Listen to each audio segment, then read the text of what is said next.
we're going to do our elevator pitch. So she has from the basement to the 4th floor to be able to discuss her bill, which is Senate Bill 108, Birthing Center Amendments. Okay, so Birthing Center Amendments. What that bill does is it basically takes away the restrictions that the Health Facilities Committee has put in place that actually prevent birthing centers from becoming licensed in Utah. The Health Facilities Committee is made up of doctors, hospital administrators, and others who don't really like midwives or birthing centers, so that they have put these restrictions in place, and now birthing centers can't be licensed. My bill fixes that.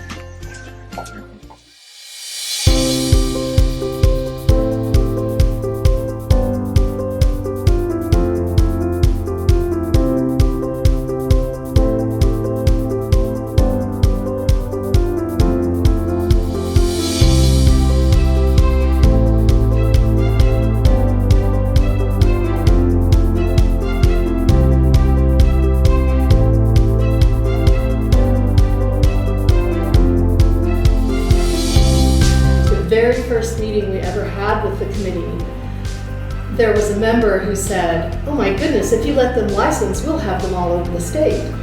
So it was very clearly an anti-competitive issue.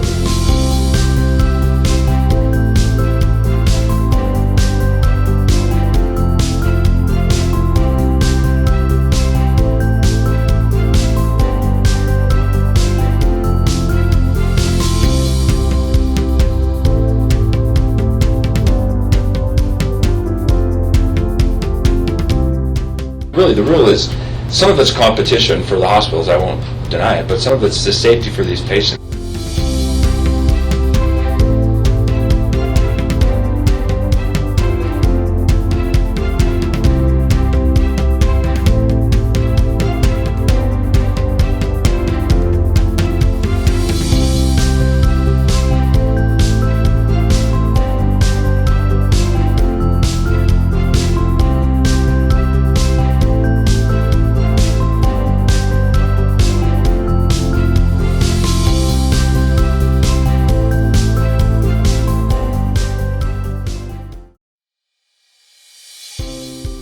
There's two huge lobbies that are against this. It's the Utah Hospital Association and in the past it's Utah Medical Association.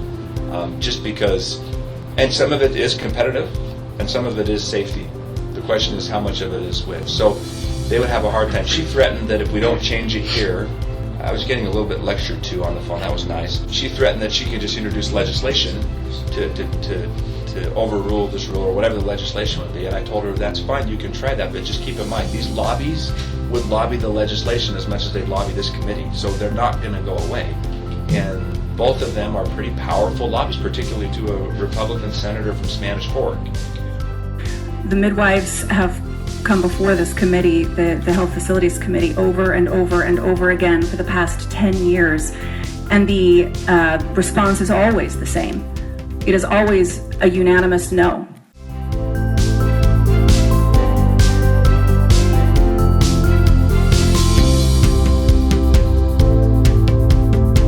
It doesn't really matter if you like midwives, if you like birthing centers. This is a much bigger issue.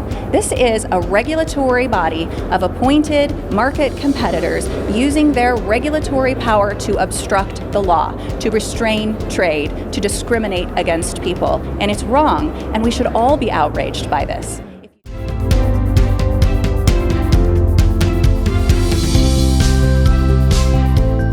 But I think the broader issue here is, do we want to have a regulatory body of appointed, unaccountable individuals using their vast regulatory power to obstruct state law? That's what's been happening here for 11 years. And we can't stand for that. It doesn't matter what the issue is. This is a precedent that we do not want to have set. This is a violation of people's rights. If we don't like the law, there's a process to change the law, but you don't go through the back door and try to obstruct it using your administrative rulemaking authority.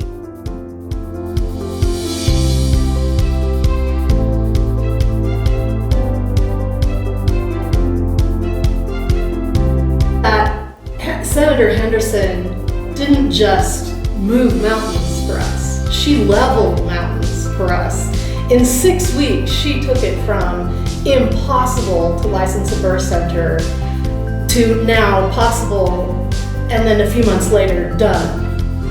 And for her to do that practically single-handedly was amazing.